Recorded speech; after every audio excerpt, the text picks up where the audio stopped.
Dear students, पिछली class में हमने over past third chapter number 1, जिसमें हमारा टॉपिक था हाउ डू वी पीरियडाइज, हमने देखा था। आज की क्लास में हम जो हमारा न्यू टॉपिक है सर्वेज बिकम इम्पोर्टेंट, जो सर्वे किए जाते हैं उनका क्या इम्पोर्टेंस होता है, वो सर्वे किस प्रकार हमारे लिए महत्वपूर्ण हो सकते हैं वो हम देखेंगे। इसके अलावा एक और टॉपिक होगा हमारा what officials records do not tell. जो ऑफिशियल्स रिकॉर्ड्स होते हैं वो हमें क्या नहीं बताते हैं, यानी ऐसे ऑफिशियल्स रिकॉर्ड्स जो जिनके बारे में हम क्या पता नहीं कर सकते हैं, ये हम देखते हैं। चलते हैं हमारी क्लास में और टॉपिक के ऊपर डिस्कशन करते हैं। सर्वेज बिकम इम्पोर्टेंट, सर्वेक्षण का बढ़ता हुआ महत्व।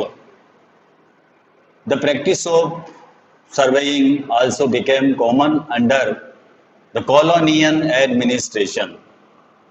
कॉलोनियल एडमिनिस्ट्रेशंस के दौरान सर्वेक्षण का चलन भी महत्वपूर्ण होता गया। द ब्रिटिश बिलीव्ड, ब्रिटिश ये विश्वास करते थे that a country had to be properly known before it could be effectively administrate.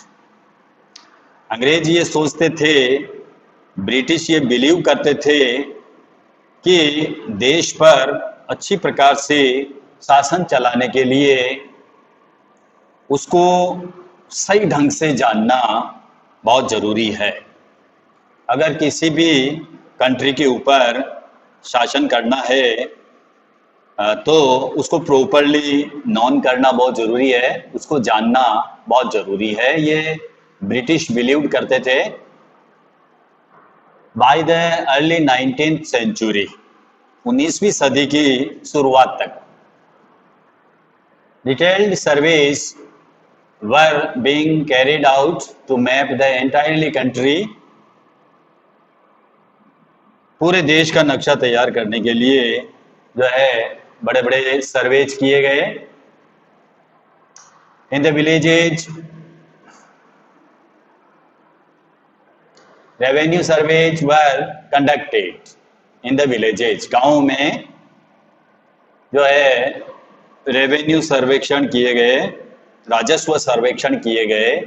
Revenue services were conducted, revenue सर्वेक्षण किए गए गाँव में। The effort was to know the topography, तो इन सर्वेक्षणों में क्या क्या जानकारियां ली जाती थी। तो effort was to know the topography, topography कहते हैं लैंड की जो प्रकृति होती है, धरती की जो सतह होती है, उसको हम कहते हैं टोपोग्राफी। तो अंग्रेजों ने सर्वेक्षण किए, उनमें एक टोपोग्राफी का भी उन्होंने अध्ययन किया। द सॉइल क्वालिटी, इसके अलावा मिट्टी की गुणवत्ता, उसको भी उन्होंने परखा। द फ्लोरा, द फोना, वनस्पति जगत, जंतु जगत। द लोकल हिस्ट्रीज, इसके अलावा स्थानीय इतिहास। एंड द क्रॉपिंग पैटर्न, और फसलों का उन्होंने पता लगाया, उन्होंने सर्वे किया। तो सर्वे में उन्होंने टोपोग्राफी, सॉइल क्वालिटी, फ्लोरा, फोना, लोकल हिस्ट्रीज, क्रॉपिंग पैटर्न, इन सब के बारे में उन्होंने पता लगाया, जानकारी प्राप्त की। All the facts seen as necessary to know about the administer the region. तो अंग्रेजों की राय ये थी कि किसी इलाके का शासन चलाने के लिए इन सारी बातों को जानना बहुत ज़रूरी होता है। ये उन्होंने महसूस किया, फेल्ट किया। From the end of the 19th century, 19वीं सदी के आखिर से census operations were held every 10 years। यानी 19वीं शताब्दी के अंत से जो है सेंसस, जो जनगणना होती है, जनगणना भी की जाने लगी। और these prepared detailed records of the number of people in all the provinces of India। और जनगणना के द्वारा भारत के सभी प्रांतों में रहने वाले लोगों की संख्या, नोटिंग इंफॉर्मेशन ऑन कास्ट, उनकी जाति, और रिलीजियस, ऑक्यूपेशन, उनके क्या ऑक्यूपेशन है, उनकी क्या जाति है, उनके क्या व्यवसाय है, इस बारे में जानकारियाँ इकट्ठा की जाती थी। इस प्रकार के सर्वे किए जाते थे जिसमें बहुत सारी चीज़ें, टॉपिक होते थे जिनके बारे में वो जानकारी प्राप्त करते थे। कास्ट के बारे में, रिलीजन के बारे में, ऑक्यूपेशंस के बारे में जानकारी प्राप्त की जाती थी सर्वे के माध्यम से।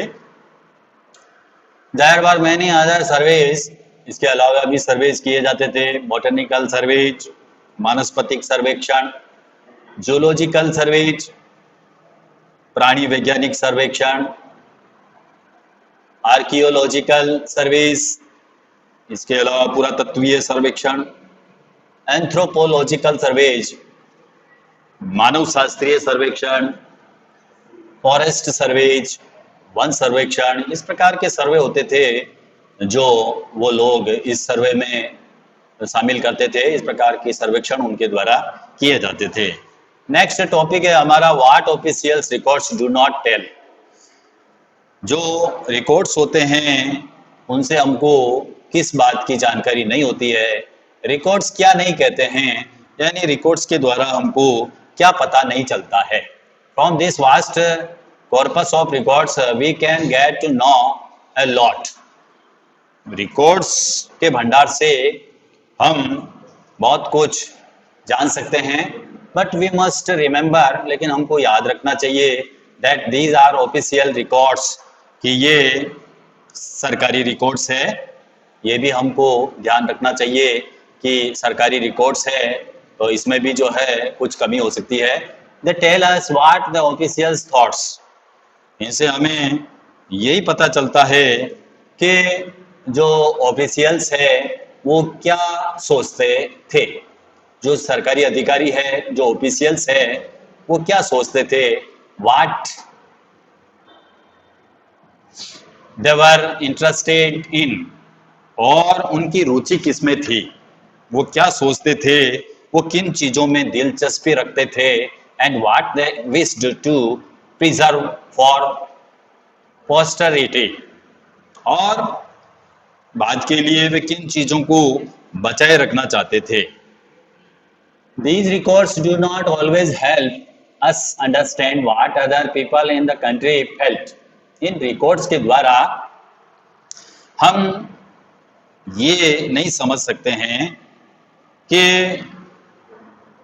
देश के जो दूसरे लोग हैं वो क्या फेल्ट करते हैं, क्या महसूस करते हैं। इन रिकॉर्ड्स के द्वारा हम हमेशा ये नहीं समझ सकते हैं कि जो कंट्री के जो अदर पीपल है वो क्या फील करते हैं, वो क्या महसूस करते थे, ये हम इन रिकॉर्ड्स के द्वारा पता नहीं कर सकते हैं। एंड व्हाट ले बिहाइंड देयर एक्शंस, और उनकी एक्शंस की क्या वजह थी, उन्होंने एक्शंस क्यों किए, ये इसके रीजंस भी हम इन रिकॉर्ड्स से पता नहीं कर सकते हैं।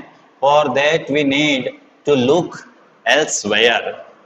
इन बातों को जानने के लिए हमें कहीं और देखना होगा, elsewhere. When we begin to search for these other sources, we find them in plenty, though they are more difficulty to get than official records। तो जब हम दूसरे सोर्सेज को देखते हैं, दूसरे सोर्स की तलाश में हम निकलते हैं, तो उनकी भी कोई कमी नहीं रहती है, लेकिन जो सरकारी रिकॉर्ड्स है उनके मुकाबले उन्हें ढूंढना थोड़ा मुश्किल काम है। दूसरे हालांकि सोर्सेज है जो हमें प्राप्त हो सकते हैं, लेकिन ये थोड़ा डिफ़िकल्ट है ऑफिशियल्स रिकॉर्ड्स को जो है नहीं, ऑफिशियल्स रिकॉर्ड्स के मुकाबले जो अदर सोर्सेज है उनको प्राप्त करना थोड़ा कठिन है। We have diaries of people, इस लिहाज से हम लोगों की डायरिया देख सकते हैं। Diaries of people, accounts of pilgrims, जो पिलग्रिम्स होती है उनका अकाउंट्स, विवरण, जो तीर्थ यात्री होते हैं उनसे भी हम जानकारी प्राप्त कर सकते हैं। एंड ट्रैवलर्स, जो यात्री होते हैं उनके संस्मरण, ऑटोबायोग्राफीज ऑफ इम्पोर्टेंट पर्सनालिटीज, और जो महत्वपूर्ण लोग होते हैं उनकी जो आत्मकथाएं होती है, ऑटोबायोग्राफीज होती है, उनसे भी हम जान सकते हैं। And popular booklets and were sold in the local bazaars, local बाजार के अंदर मिलने वाली जो लोकप्रिय पुस्तकें होती है, पुस्तकाएं होती है, मैगजीन्स होती है, उनसे भी हम ये जान सकते हैं, वो भी हमारे सोर्स है, उनके द्वारा भी हम ये जानकारी प्राप्त कर सकते हैं। एज प्रिंटिंग स्प्रेड, जैसे जैसे छपाई की जो तकनीक है वो स्प्रेड हुई, फैली, newspapers were published, newspaper publish होने लगे, and issue were debated in public, और विभिन्न मुद्दों में जनता में डिबेट होने लगी। Leaders and reformers wrote to spread their ideas, और इसके अलावा नेताओं और जो रिफॉर्मर्स थे, जो सुधारक थे, उन्होंने अपने विचारों को फैलाने के लिए उन्होंने लिखा। Poets and novelist wrote to express their feelings, जो कवि थे, जो उपन्यासकार थे, उन्होंने अपनी भावनाओं को व्यक्त करने के लिए उन्होंने भी लिखा। All the sources however were produced by those who were literate, लेकिन ये सारे सोर्स उन लोगों ने लिखे हैं जो पढ़ना लिखना जानते थे, जो लिटरेट थे, उन्होंने ही ये सारे जो है प्रोड्यूस किए। From these we will not be able to understand how history was experienced and lived by the tribals and the peasants. इनसे हम ये पता नहीं लगा सकते हैं कि जो आदिवासी थे, जो ट्राइबल्स थे और जो फार्मर्स थे, इसके अलावा the workers in the mines, जो खानों में काम करने वाले जो वर्कर्स थे, और the poor on the streets, गाँवों में रहने वाले, सड़क के ऊपर जिंदगी गुजारने वाले जो गरीब थे, वो किस तरह के अनुभव से गुजर रहे थे। Getting to know their lives is a more difficulty task, तो वो किन प्रकार के अनुभव से गुजर रहे थे ये हम पता नहीं लगा सकते हैं। Yet this can be done, अगर हम कोशिश करें, if we make a little bite of efforts, अगर हम थोड़ी सी एफर्ट्स लगाएं, अगर हम थोड़ी सी कोशिश करें तो हम जान सकते हैं, इनके बारे में भी हम जान सकते हैं। When you read this book you will see how this can be done। तो जैसे जैसे हम इस किताब को आगे पढ़ेंगे तो आपको ये बात समझ में आने लग जाएगी कि किस प्रकार जो है इनके आइडियाज़ थे, इनकी फीलिंग्स थी, और हिस्ट्री को समझने के लिए जो दूसरे अदर सोर्सेज थे उनके बारे में भी हम समझ जाएंगे। तो इस प्रकार जो हमारा चैप्टर था हाउ, व्हेन एंड वेयर, वो उसका एंड होता है। इसके जो क्वेश्चन आंसर है उसके ऊपर हम नज़र डाल देते हैं। स्टेट वेदर ट्रू और फॉल्स, जो स्टेटमेंट दिए गए हैं उनमें से कौन ट्रू है और कौन फॉल्स है। तो फर्स्ट हम देखते हैं, जेम्स मिल divided Indian history into 3 periods. जैसा कि हमने पढ़ा था, जेम्स मिल ने इंडियन हिस्ट्री को 3 पीरियड्स के अंदर डिवाइडेड किया, हिंदू, मुस्लिम एंड क्रिश्चियन। तो यहाँ पर हिंदू और मुस्लिम तो सही है, लेकिन क्रिश्चियन जो है वो रॉन्ग है। तो ये जो स्टेटमेंट है ये फॉल्स है, यानी ये स्टेटमेंट सही नहीं है, तो इसमें हम फॉल्स कर सकते हैं। सेकंड क्वेश्चन है official documents help us understand what the people of the country think.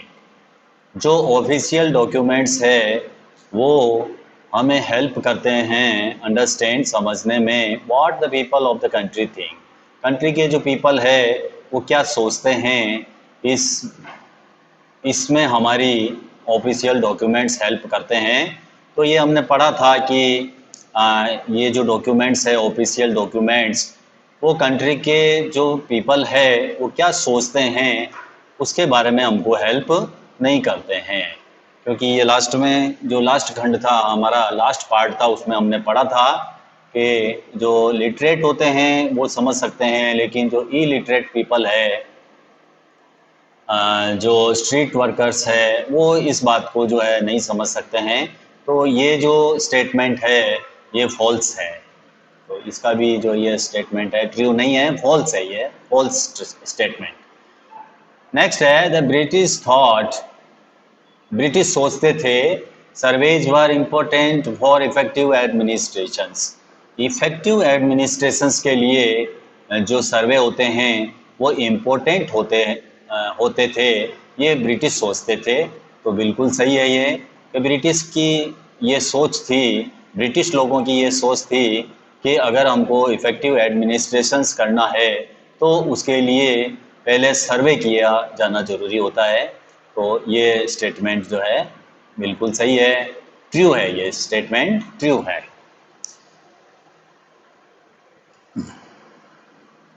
Next हमारा जो क्वेश्चन है what is the problem with the periodisation of Indian history and James Mill offers. तो periodisations जो था Indian history का उसमें मिल के अनुसार तो क्या प्रॉब्लम्स थी, मिल ने क्या ऑफर दिए उसमें। तो हम देखते हैं कि इसका जो आंसर है वो आप सुन लीजिए। जेम्स मिल divided Indian history into 3 periods. जैसा कि हमने पढ़ा है कि जेम्स मिल ने इंडियन हिस्ट्री को 3 पीरियड्स में उन्होंने डिवाइडेड किया था, Hindu, Muslim and British. This periodization has its own problem. It is difficult to refer to any period of history as Hindu or Muslim because a variety of faiths existed simultaneously in these periods. It is also not justified to characterize and as though the religion of the rulers of the time. What it suggests is that the lives and practice of the others do not really matter. It is worth mentioning that even rulers in ancient India did not all share the same faith. ये इसका answer जो है आपको हम PDF में भेज देंगे। Why did the British preserve official documents? तो जो ब्रिटिश थे वो ऑफिशियल डॉक्यूमेंट्स को प्रिजर्व क्यों रखते थे, उनको सुरक्षित क्यों रखते थे।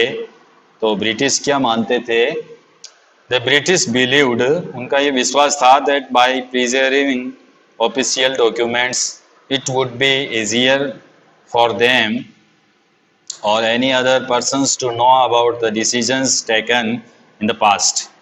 One can study the notes and reports that were prepared in the past. Their copies may be prepared and used in present time in needed so. तो जब भी उनको ज़रूरत होती थी तो इन डॉक्यूमेंट्स को वो यूज में ला सकते थे, उनकी कॉपी करके उनको एडमिनिस्ट्रेशंस में उनको वो यूज कर सकते थे, इसलिए उनको वो प्रिजर्व रखते थे। How will the information historians get from old newspaper be different from that found in police reports? So the information printed in newspaper are usually affected by the views and opinions of the reporters, news editors, etc. But what historians find in police reports are usually true and realistic. तो इस प्रकार जो है आपके ये question answer है, इसकी PDF आपको हम सेंड कर देंगे। तो स्टूडेंट्स, आज की क्लास में ओवरपास्ट थर्ड जो हमारा चैप्टर नंबर 1 था, उसमें हाउ, व्हेन एंड वेयर जो हम पढ़ रहे थे, उसमें हमारे जो लास्ट टॉपिक थे वो थे सर्वेज बिकम इम्पोर्टेंट और what officials records do not tell, ये हमने पढ़ा। मिलते हैं नेक्स्ट क्लास में एक नए चैप्टर के साथ में, एक नए टॉपिक के साथ में। Thank you, have a nice day.